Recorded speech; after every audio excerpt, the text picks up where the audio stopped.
community that are doing amazing things in our community. We're highlighting Black and brown businesses of our community. Just happy to be here again on another night, another episode. First, I just want to say, you guys keep your prayers out there for our co-founder Rico Hamilton. We just want to keep him in our prayers, uplift his spirits as he's dealing with family issues and things like that. So please keep in your prayers. But tonight we have some amazing guests. I am honored tonight to be able to be in the presence of these amazing hidden gems in our community that's doing amazing things and have been doing amazing things for many, many moons. Um, just being on here tonight with the Omega Alive and Free family. This is my family. Very emotional sometimes when I have these conversations because they have watched me grow up from a young pup to where I'm at today, just through all the trials and tribulations, the changes, never gave up on me, never quit on me. Tonight we have Dr. Marshall, uh, the founder of Alive and Free. We have Jack Jackwell here tonight. It's hard to get Jack on this media, so to have Jack here, this is definitely a blessing as well. These guys has been doing amazing work. Out of this Omega Alive Free, Dr. Marshall have put out an amazing book. He is the street soldiers. People around the Bay Area, around the nation have heard the radio show on Cameo every Sunday night. Um, just doing some amazing things, college graduates, the list could go on and on, but I'm gonna let them introduce themselves and give you guys more. But without further ado, I want to go ahead and open up to our first hidden gems, Dr. Joseph Marshall and Jack Jacqua, Alive and Free Omega, my guys. Thank you, John. First of all, you're looking good. You look great. Uh, Man, you look great on camera, man. The wonderful thing you put together here. Thank you for inviting me and Jack. And I know you're giving us a lot of, whatever, but I mean, just seeing you doing this is enough for us. Unbelievable. It's just, we feel so good. And, seeing Jameel there and Rico, yeah, I'm almost speechless. So just this is our reward right here. This is it. So we can leave now. You go on with the rest of the show. Right. Want to say something, Jack? You go ahead. Yeah, I mean, I echo those sentiments. I mean, this doesn't look like the John that I know. You look like you're auditioning to host some, coast to coast thing, and maybe that's what should happen. Because a lot of times things happen in different ways we don't always plan exactly. But no, it's an honor to be sitting here. I don't use this media much. I have the opportunity sometimes to use it, and sometimes I have a bad attitude and I don't use it. But I'm using it here, and I'm blessed for doing it. And thank you for having me. Yeah, so to jump in this, this hidden gems is about giving you guys your flower and credit while you're here. I know Jack and Doc. I know um, when people get into this work, it's always hard for us to pat ourselves on the back sometimes and say what a great job we're doing. But that's what we're here for. We got to give you guys the flowers while they're here. In our community, sometimes what happens is people do amazing things and then they pass away. And then we hear about all the amazing things. So what me and Rico ideal the hidden gems was, let's highlight the people in the community that's doing amazing things so that other people in the community know. And I know it's hidden gems, but really, you guys have been putting your feet on the ground, doing so many amazing things. Like you said, Doc, just, Shaman, all of the graduates, Kareem, I mean, hundreds of graduates that you guys sent to college. Just let the people know, when you guys started 33, was it 33 years ago? Yeah. Did you guys think 34 in February. But John, it's a great idea for you to give people their flowers while they can smell them. That's really wonderful. You don't do the work for thanks, but it's nice to hear it. So yeah, you're right. This guy and I started this 30, 33, almost 34 years ago. We were both at then Potrero Hill Middle School, and we met probably 7 years before that when I came over from Aptos Middle School at that point to start teaching at Potrero Hill. And Jack and I, hooked up and started having a lot of conversations about young people, and then didn't like what we saw happening. It was that simple, it seemed like it would go on forever, but in those days it was crack cocaine, and crack cocaine, and turf, and it was just insane. And we'd have these kids in our classes, and then we see them, later on get letters from them in jail. It was just unbelievable. And both Jack and I knew, and he could speak for us, how smart the young people were, because when you're somebody's teacher, and I always tell this funny story. They're street names, but we actually knew their real names.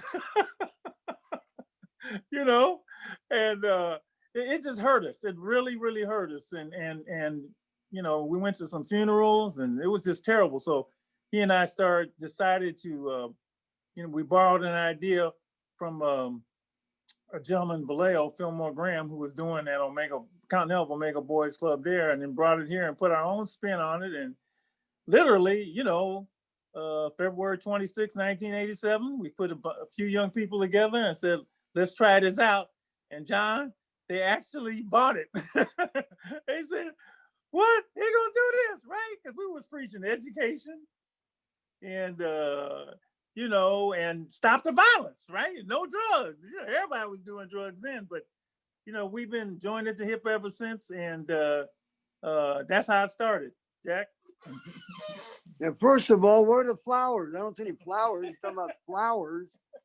But anyway, that's a joke.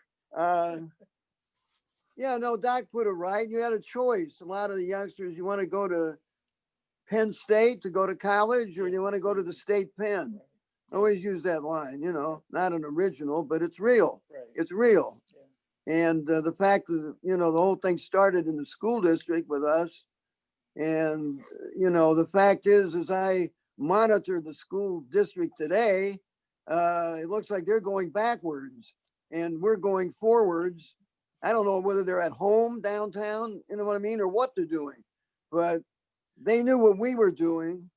And, individuals within any kind of organization, any kind of bureaucracy, it's up to the individuals to make a move.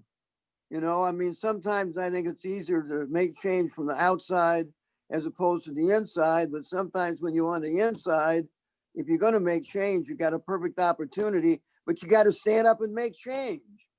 You can't just talk about it and do a little something on the under. You got to make them, get out there and take some risks. And we did that. We kept everything real, still do. It's real. You know that, John, because you come up, everything is real. And I'm convinced, well, I've been convinced, but if you keep it real and you get right at youngsters, stop enabling them, you understand me? Stop, patronizing them. Just go ahead on and say what you got to say. Adults are scary. You know what I mean? And so we did it. And then commitment, it was a commitment. It was a commitment. We basically have the same ideology, the same theology, the same psychology. And,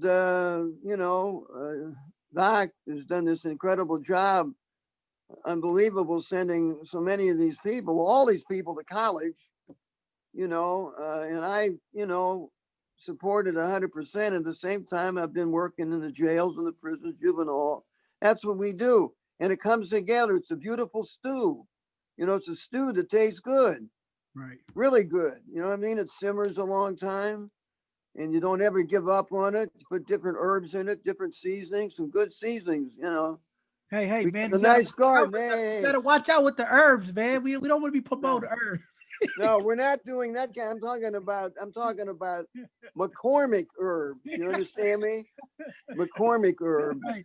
Yeah. Right. Hey, I want to ask you and Doc this, because I think you touched on something really powerful there, Doc, because like you said, when you guys did take off, crack cocaine was a big deal, drugs in the community was a big deal. Yeah. And now in the cities around the country, it doesn't seem like there's a big push for the drug advocacy to not use drugs, right? It's programs out there helping people to recover and things like that. But like you guys was really like telling the young people, I don't do drugs, say no to drugs. But it's really not a lot of organizations that do that now. I think because of the violence in our community, we have turned into more of just violence driven. And it seems like we're not really attaching the drugs to the violence, it seems like, in the community.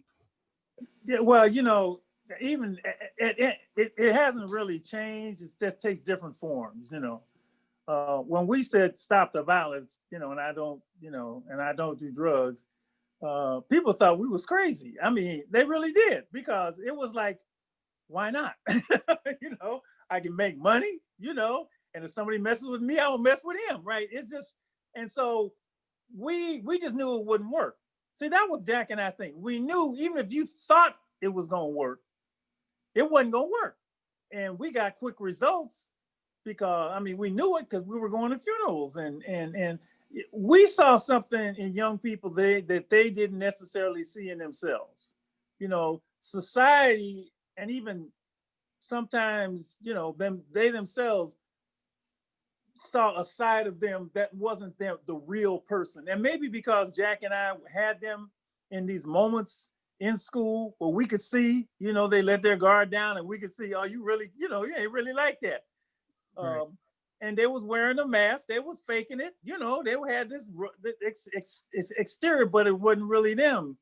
And since we knew that, we just went at that part of it all the time, you know. And that ain't really you, man. You faking it. You faking it. Right. This ain't real, you know. You ain't. Jack would say you ain't keeping it real. But we had to go against the streets. We had to go against their peers. We had to go against everybody. But we were non-negotiable. And eventually, that other side of them started to come out. You know, that's funny, John. There's a lot of little things you can do. If you go back to a boy or a girl and you get their like your third grade picture, you see their innocence. They just different, right? Right. By the time they got to the 8th grade, they let all that go. Now they being hard, you know, the music they pump, you know, they doing this. But that's not real. It was never really them. It was never really you. It was never really it was none of them. But they had to take on this persona because the street said so. And we knew that. And so, you know, it was a tug of war, and we wasn't giving up. Right. But the reward was that you could be alive, you could be free, and you could get an education. And, you know, to this day, I don't know why y'all bought it, but we must have been good salesmen. But let me just say this, it wasn't us. We were like, we had other young people who agreed with us. And so when you can get, you know, somebody our age and somebody your age saying the same thing, it becomes very, very powerful. And I thought that was the thing that made the club work. It wasn't so we just gave y'all the place, but you guys said, yeah, you know, I really do want to live. You know, I don't want to go to jail.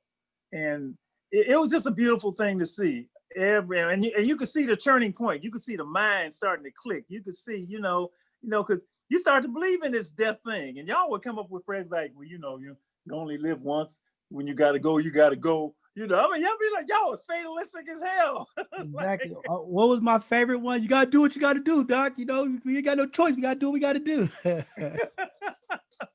Yeah, but and it was wonderful, man. It was a joy.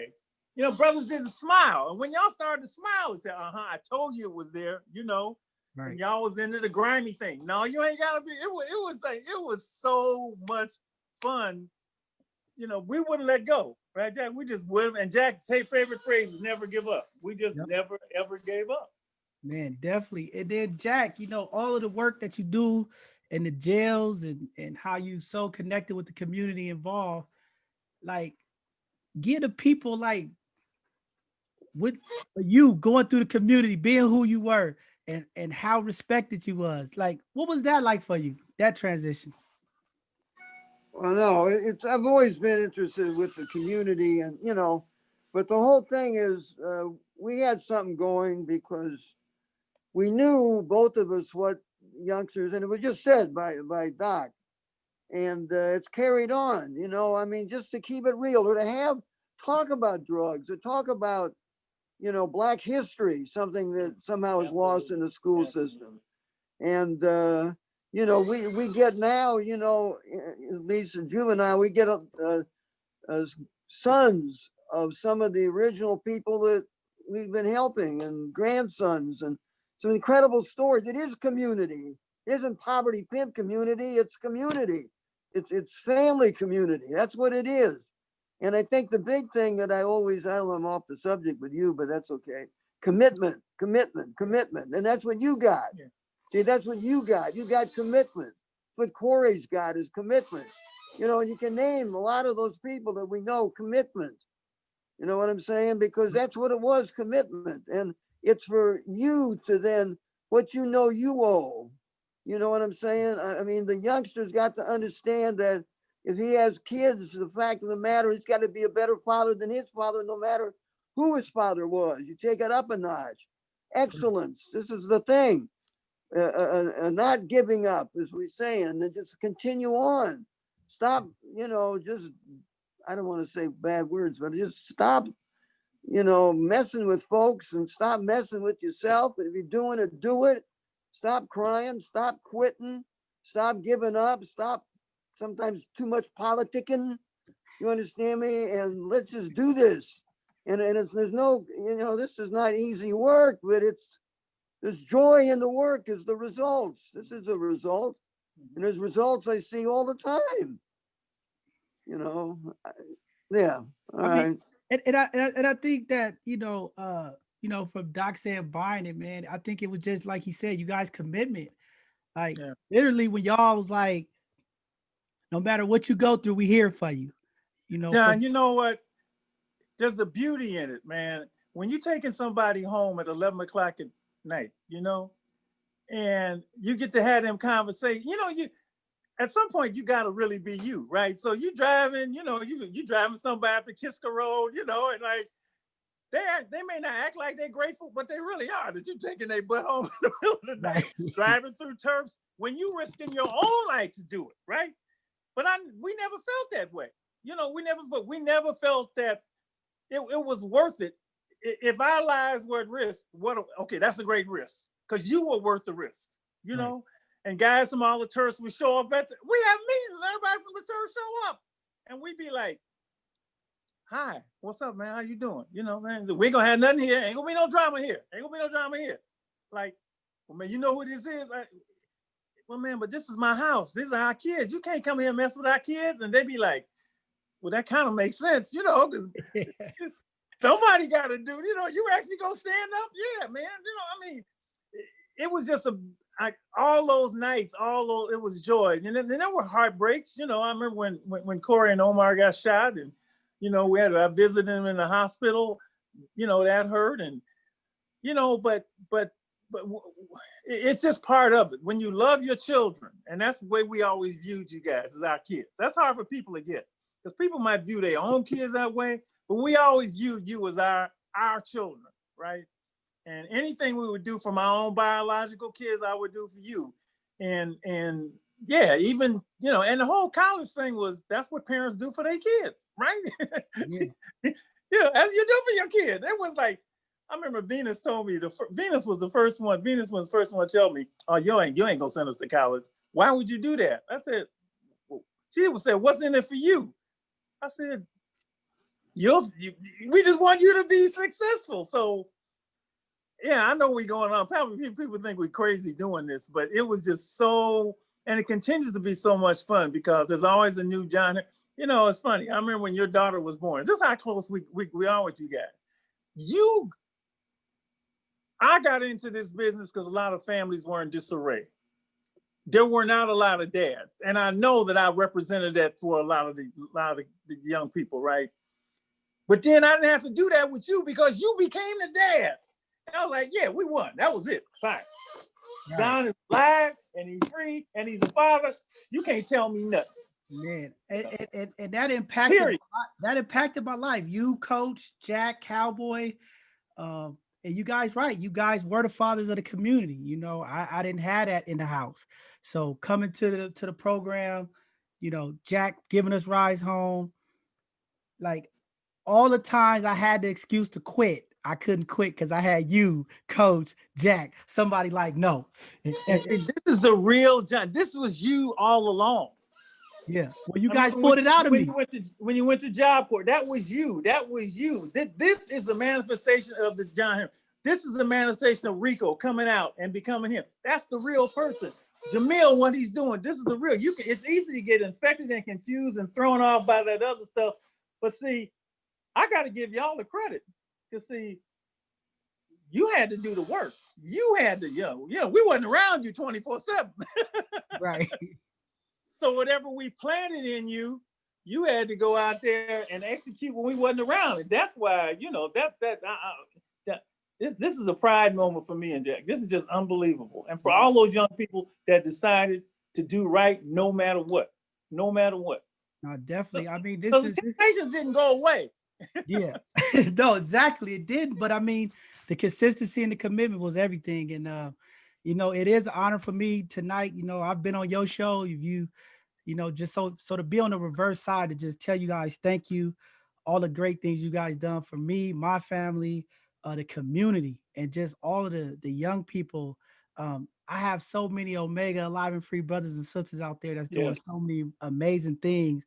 And I always say it's family, like, because that's what y'all always made it, like family. So I could go anywhere and people that I don't even know from the program be like, oh, you John Henry. Oh, like I heard about you. So, it did to work closely, seeing Shaman and doing his District 10 supervisor thing, and seeing some of the other people in our community that's doing some amazing things to impact the community. Siobhan just like out there doing stuff. I mean, I'm always honored and blessed, man. We got so many people that's doing amazing things, and it's just like it's awesome, man. Awesome. This work is definitely comes, and Jack will tell you, it's from the heart. That's one of Jack's big things. This is hard work. It's not even head work. It's hard work. It comes purely from the heart. It comes purely from love. However people want to be celebrities, Jack and I don't want to do nothing. We have a calling, and when you get a calling, and we were lucky, we found our calling early enough in life, right? We never wanted to do nothing else. I mean, we never. Jack, what's his line? They always say, are you still doing that Omega thing? Yeah, we still doing it. What else we gonna do? This is what we do. Right. I mean, or another thing that always bothers me with that kind of, when someone tells me, oh, what's wrong with these kids? It's not like we were back in the days, and start talking about, these are the kids with the same anger, fear, and pain. It's been back in the days, and they need support, and they need somebody to keep it real and tell them when they're wrong, and then maybe reward them when they're wrong. Not maybe, but reward them when they're right. It's called tough love. It's simple concept, and a lot of times, in the jail, and you understand that, especially you, John, that, parents give up or whatever, family they have. Nobody comes 15 years old, and then one of us step up. Just so we're there. We're not there to patronize. We're there to just keep it real, but look out for the youngster when people give up. And that again goes back to the thing that we don't give up. And I understand today, I see too many people just giving up or acting like, oh, you can't talk to these youngsters. What do you mean you can't talk to them? You can listen to them then. And what makes you so weak? You can't even talk to them. What are you saying? Right. You know what I'm saying? And I get that all the time. This morning, it's interesting. That's happened. This woman, grandmother, brought her son to court. He's had some problems. She lived over in the East Bay. But anyway, the grandma, and I don't even know, she knew me. And she came up and oh, you're still here. You're still alive. Like, I don't understand. Just stop with all that. What do you expect? I said, this is what I do. This is it. This is what I do. And this is what we do. It's what Doc does, what you do, John. Understand me? I know what Mr. Patterson does. I understand a whole bunch of folks. We're not the only ones. But we do have to get some rewards. This is the reward right here. This is the reward right here. This is the reward, a reward. So I still want to know, where the hell are the flowers, John? You're talking about flowers, man. Where are they? I'm gonna send you some flowers, man. And Doc Jack get on these media things and he say that he don't understand it, but he's already going viral. Corey's doing shows with him. He got baby mamas everywhere. What are you talking about? You don't have any media input. What are you talking about, man? Hey, don't tell him that I'm in double digits with that, will you please? Keep that on the under. Yeah, you overpopulating the community. I mean, thank you, Jack, as well. I know me and you have done probably like, a couple thousand, 3,000 meetings or more just up there at Juvenile twice a week. I know with this pandemic, it's kind of set us back Yeah, with our youth. But I know the work that you do, and Dr. Marshall, we support. yeah, yeah. It's impactful.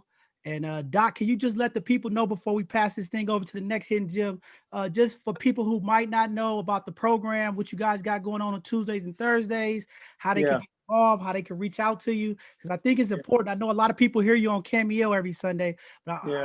but we also need to connect some of these young people and some of these parents and some of these aunties to bring some of these kids down here and get some of this great information that you guys give to the community. Well, absolutely, John. Thank you. You know, just same thing. Tuesday night at the club, Tuesday and Thursday in the spring. They can just go to stayaliveandfree.org, stayaliveandfree.org. All the information is on there. We had to start, you know, we like everything else, we on Zoom.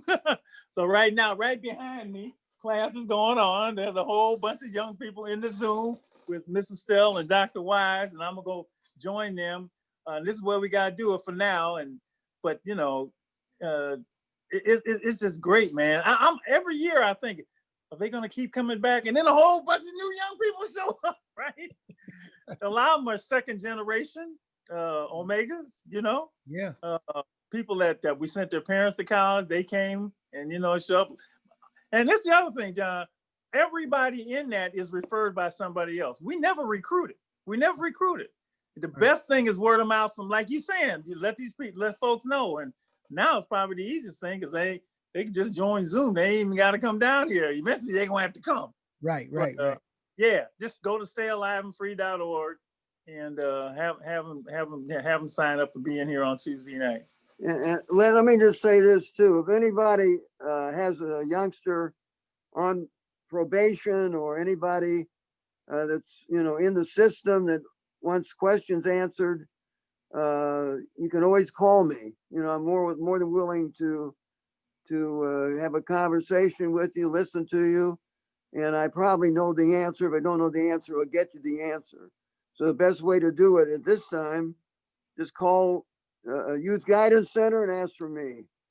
Jack, the man, the legend, the wizard, then the I'll prophet, send you the down. walking prophet.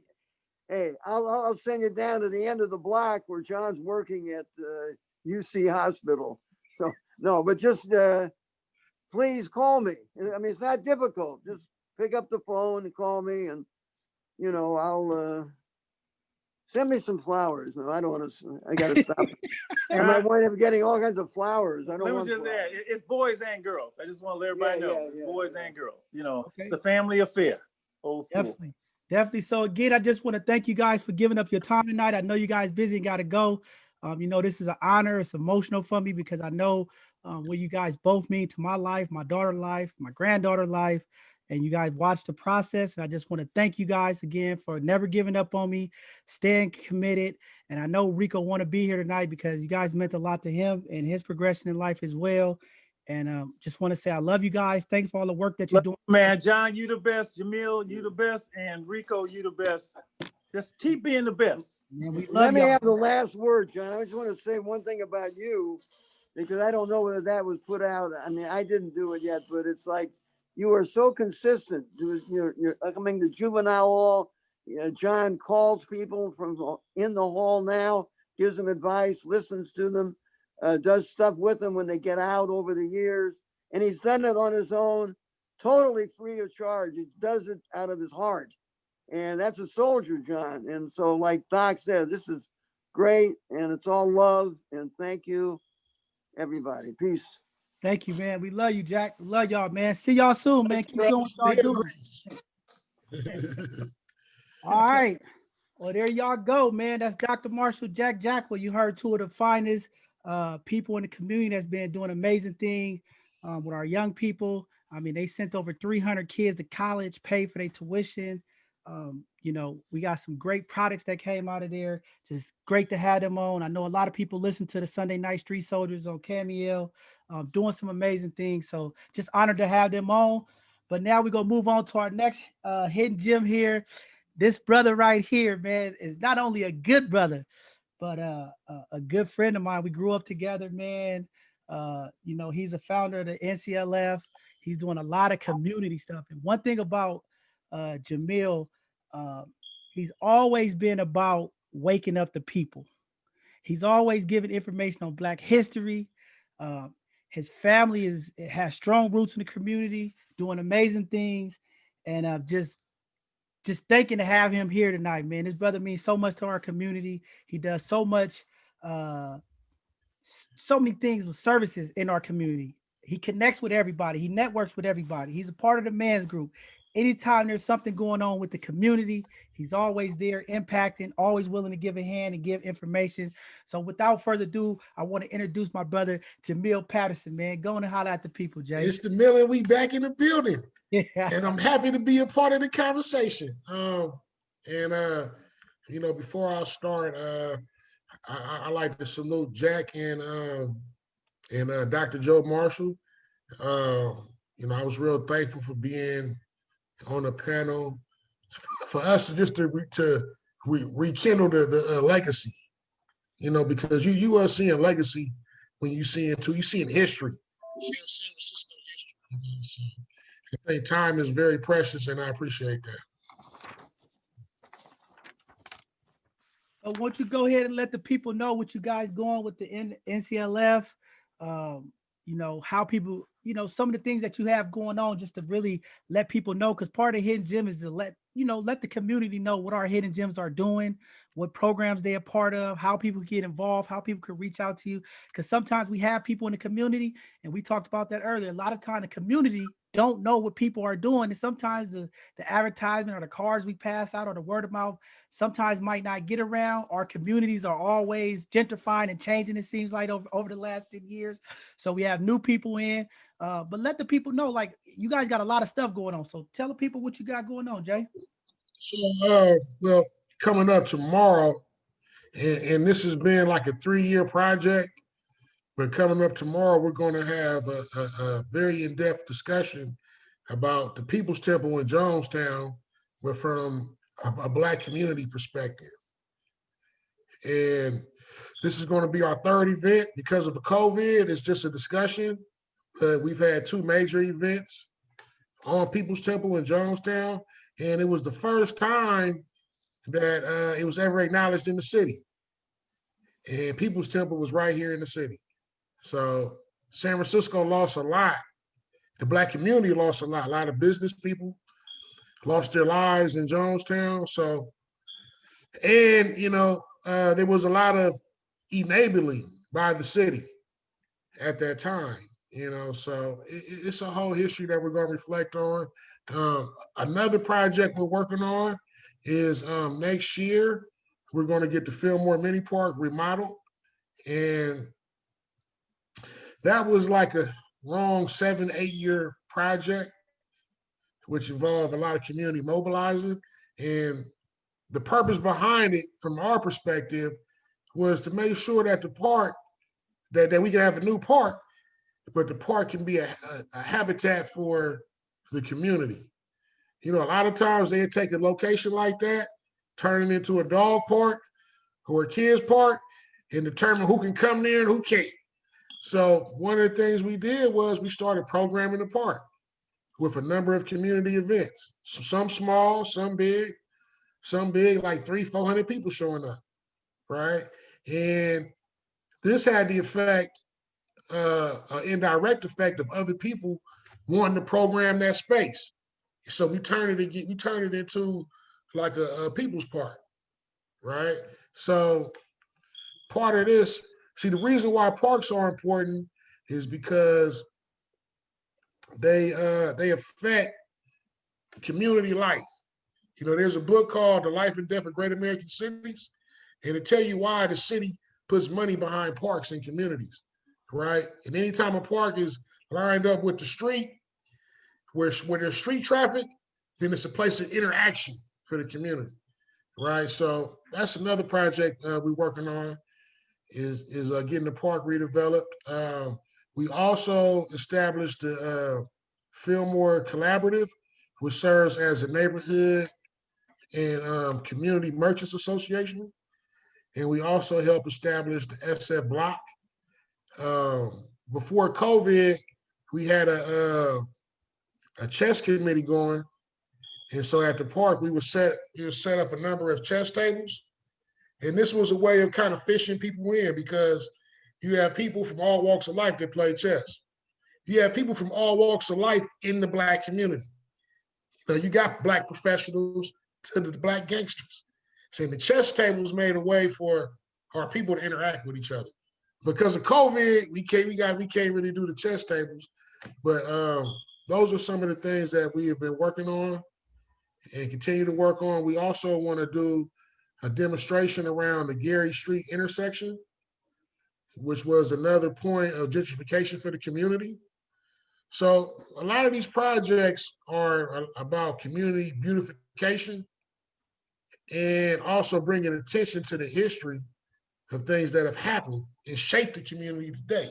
So we trying to get the community in the city in lock and step with its past and its present.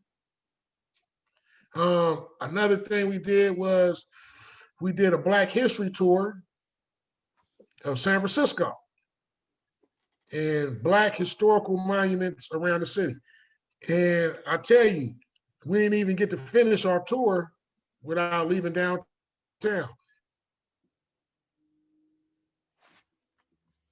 Downtown, it was about 2 hours. Leedsdorf, who basically set up the financial community of San Francisco. And he was a Black man. He helped build the first school, and he built the first hotel. And a lot of the financial district is dedicated to him. So I think, we were one of the first ones to do a Black history tour around the city. Also, Madam C.J. Walker's, one of her houses is downtown. Mary Ellen Pleasant has a home that's built, I think, on top of Gary, and they have 2 trees that she planted with a plaque, right? So this all consisted of the tour. We also, in a team collaboration, operated the Fillmore Heritage Center, which was formerly known as Yoshi's, and it was an entertainment center. And that became, like a lot of the projects we work on, it brings people together, right? So that became, how people talk about having community grocery stores? Well, that was a community entertainment center. We threw about 200 events, had everybody from X-rated. The genre of Black culture we had there was from X-rated to Tony to Blue Magic, right? But this consisted of the different types of Black people we were bringing together. So you got young people that's in the hip hop community, and you got OGs that know people like Blue Magic right there in the community, right? So there's a lot I could say about that, but I just keep it at that for now, because that was a lot. Yeah, but before you go, one of the things I just wanted to ask you, because I know you're really involved with Bridging the Gap. We see all the stuff you do with the local artists, bridging the old artists to the young people. How do we keep that momentum in the Black community? Because I think, and me and Rico always talk about this, our young people not knowing the history. How do we bridge that gap to continue to educate our young people about the history? Because I think a lot of the young people we talk to, they don't understand how much Black people are involved with the development and all of the great things that's going on in the community that they in. I mean, I've talked to people that in Bayview, and they didn't even understand some of the street names, who these people were. Osceola. Yeah, who these people were and what they did. So from your perspective, what do you think we need to do, or how do we get this point to really I know they do a lot of it with the cultural center trying to educate the people, but how do we get that information like you talking about in an educational format to teach our young people that live in the Bay Area some of the great things that Black elites have done over the years? I think it's almost impossible to get it in the contemporary educational format, because there's a couple of roadblocks right there already. It's not incorporated in the school system enough. I mean, people in San Francisco won't learn about Alexander Leedsdorf, and he built the first San Francisco school.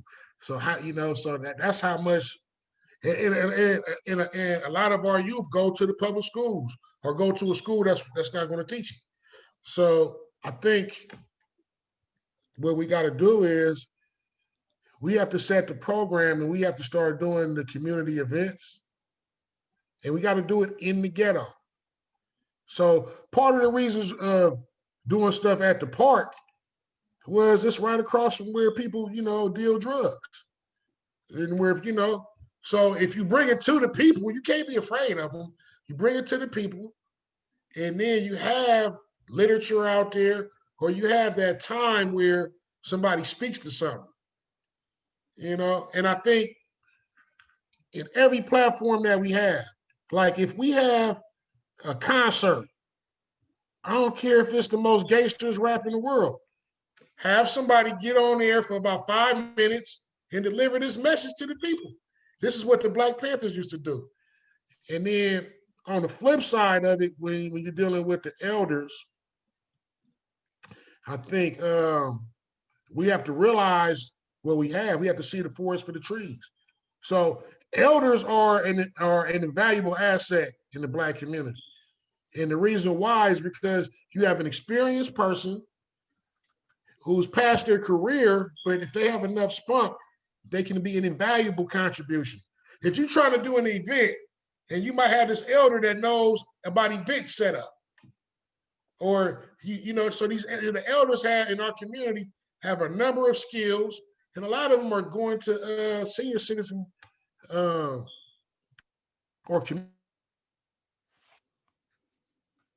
centers, senior citizen centers, and just playing cards. Right? Some of them really want to be utilized, and so I think when you create that interaction, then you create the platform for the youth and the elders to interface. But we have to start doing it because, or another way is for the Black parents to really get involved with the programming in the unified school district, right? And there's funding for different type of stuff, but you have to go there, go to the meetings.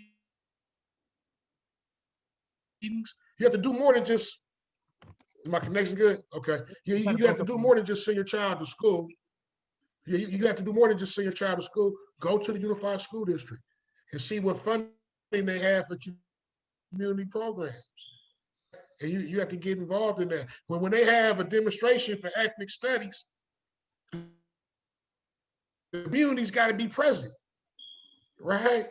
I've been to those demonstrations and seen a sprinkle of us, but not our community. I didn't see our community present, right? So those are a couple of things that I would suggest. Create the events and interface the education. At Juneteenth, it should always be somebody in the middle of a presentation. It should always be somebody in the middle of a presentation with some knowledge. Right. And then we have to get more involved with the school district. Don't just allow everybody else to have their input on what's going to be in the school district. They'll take Black History Month from you if the parents don't show up to only be Chinese New Year because the Chinese community is showing up. Right. Man, so you have to civically get involved. One of the things we preach in the NCLF is you got to have relationships with the local people. That's your community. Your local organizations, politicians, and local politicians is the unified school district, your supervisor, city hall, right? We got to have these, we got to start formulating these connections because they're not going to do it for us. Right. No, that's real. You broke up a little bit on us, but that's why I asked you that. You always got great information for the community. I like your thought process. I mean, that's why we had to get you on here as one of the hidden gems, man, because you have that innovation, that information, that thought process to move us forward. I mean, one thing in this pandemic has taught us that we got to unify, we got to get together, and we get to identify some of the things that's been holding us back as a community and as a people. And I'm just glad to work side by side with you, my brother, and making that change, man, to do the thing. So appreciate you, Jameel. Definitely want to make sure people follow you. Can you let people know how to follow you, or if they want to ask any questions? I know you got a abundance of information on our Black history, so definitely let the people know how they could get a hold of you. Shucky ducky. Go to nclf.org website to check us out, or just Google New Community Leadership Foundation if you want to find it as well.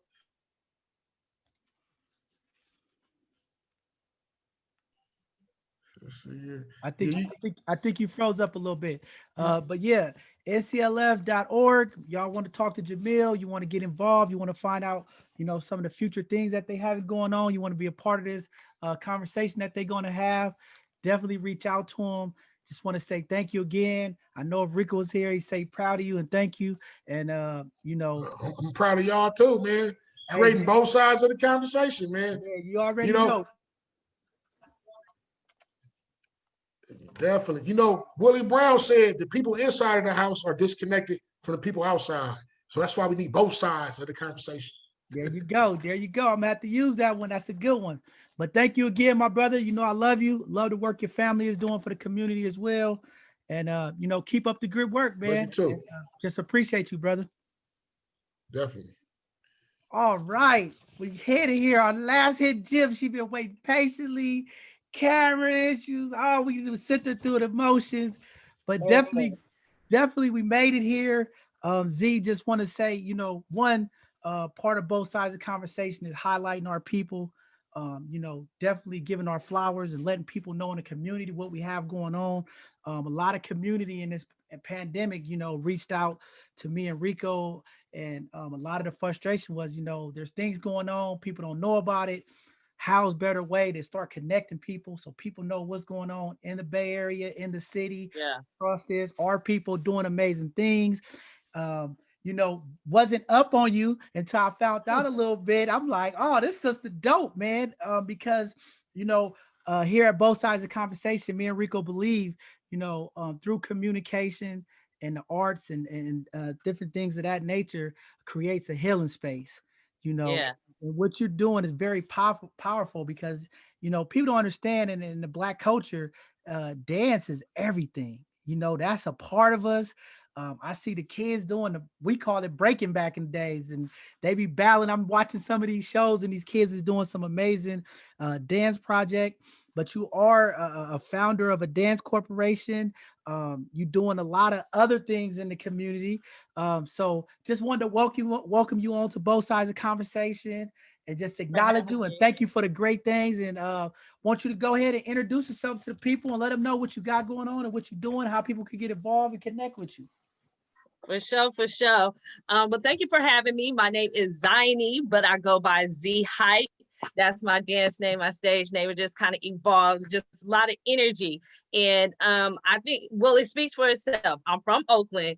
And so, we get hypey out here. But more than that, yes, I'm aging myself. But but it just talks about the energy with the arts, especially coming from the Bay Area. We have such a rich culture out here.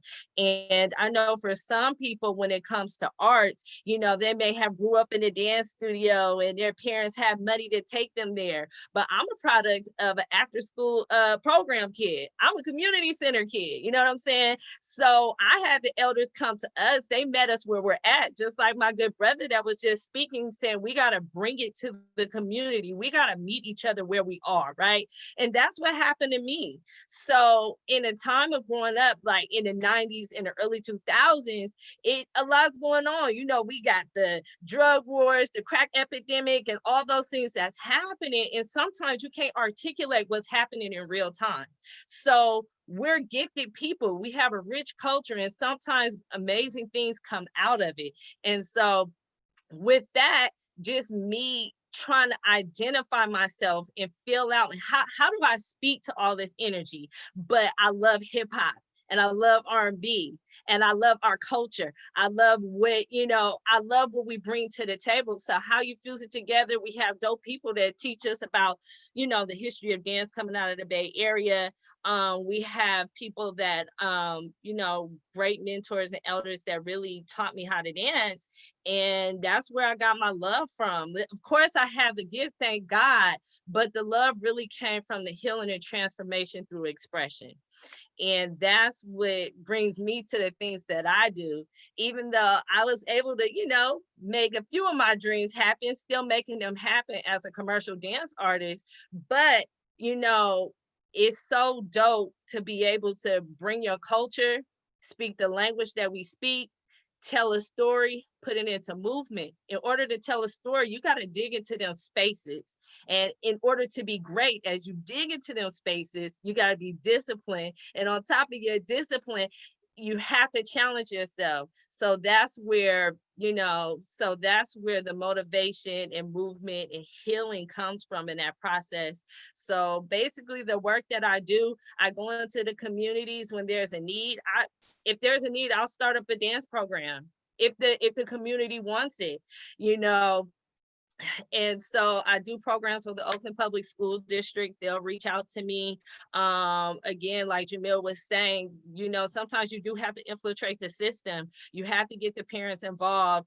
And then you just got to come. You got to meet the kids. And so what I want to do is that it was such an impact on me as far as the rich culture and arts of dance and music was brought to me, that I want to continue to share it and bring it to the table.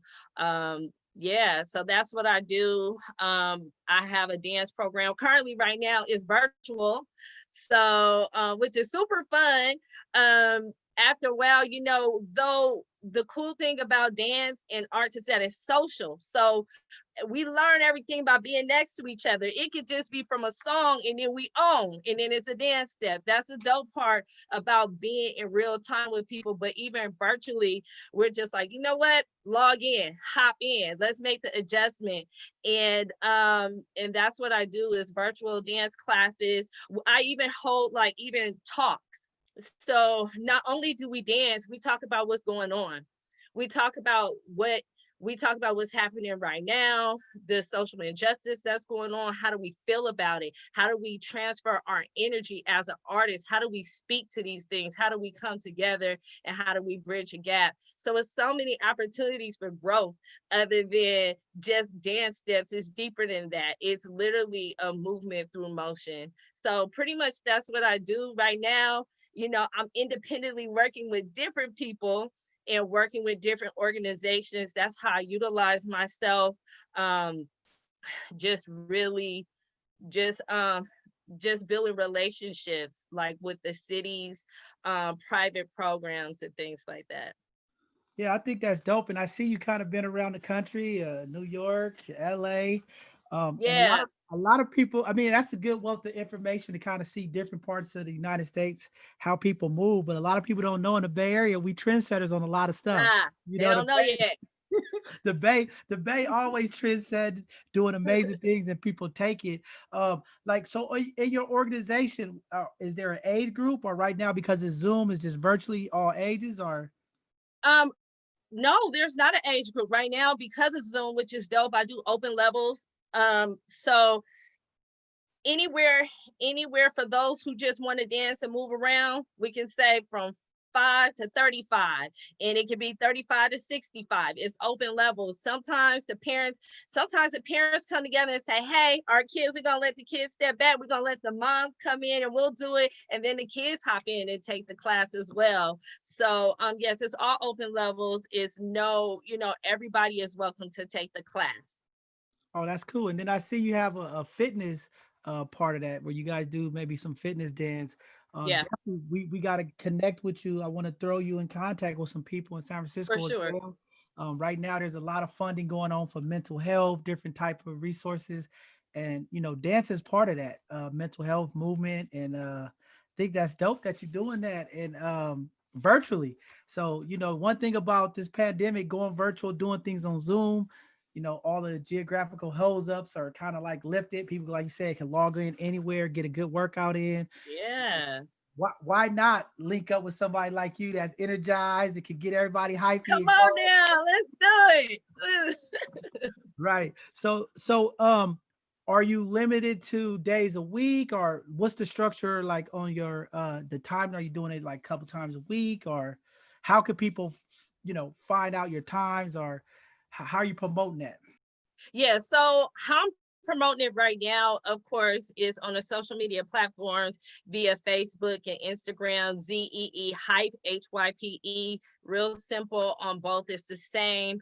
Currently right now, we're taking a break, a hiatus, just due to the holiday seasons and stuff. So the classes kind of go up and down, and then we'll be hitting the ground running January. Be ready to dance, work everything off, and all that good stuff. But yes, but you can find me on social media. I'll be posting when I'm starting up again, opening classes. I do anywhere from hip hop, modern. I do Afro beats, Afro fusion, all those things. Definitely Afro beats, Afro fusion dance is dear to my heart because it is bridging the gap culturally to our diverse culture, our Black culture, and we really need to know about everything, and just drawing the parallels between hip hop and the pop, just the contemporary popular dance of Afro beats and music right now, which is really important because it's speaking to the times, and it's really fun. It's really fun. So that's what you will get, fitness wise and movement wise. There y'all go, ladies out there. Right now, everybody trying to get in shape during the winter for the summer. I think that'll be a good opportunity for the ladies out there and the guys out there to get in shape. The fellas got it. No, don't leave them out. They be in there, front row. Don't sleep on them. Right. I think that's very important. And you talked about some of the political changes and things that's Yeah. happening.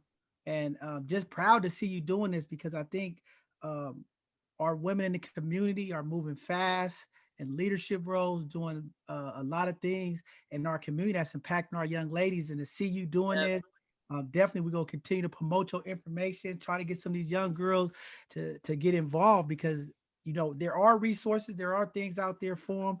But in this climate, I mean, how do you feel like not only dance, but how could we impact and unite our communities in this time? Because we have a divided country. Here in the Bay Area, we have division amongst Woo! ourselves.